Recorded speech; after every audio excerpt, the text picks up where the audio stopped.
The Supra MK4 is already a legend, but with a Stage 2 body kit, it turns into something truly aggressive and track-inspired.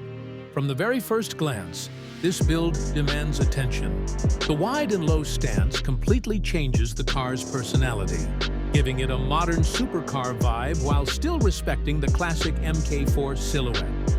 At the front, the Stage 2 body kit brings a deeper bumper with larger air, intakes that not only look menacing, but also improve airflow to the engine and brakes.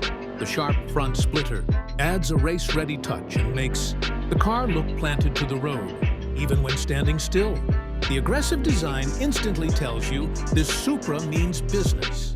Moving to the sides, the widened fenders are one of the highlights of this kit. They give the Supra a muscular, wide-body look that perfectly matches its performance heritage.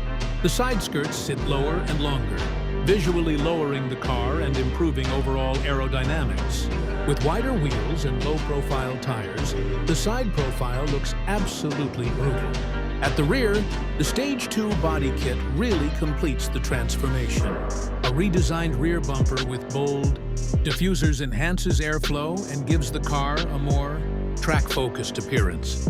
The large rear wing adds both style and downforce, making the Supra look ready for high-speed runs. Quad exhaust tips or a single big exhaust setup finish off the rear with pure JDM attitude. Overall, the Supra MK4 with a Stage 2 body kit is the perfect mix of classic Japanese design and modern aggressive styling. It keeps the soul of the legendary MK4 alive while pushing its looks to the next level. Whether it's parked at a car meet or flying down the highway, this build proves why the Supra MK4 remains one of the most iconic performance cars of all time.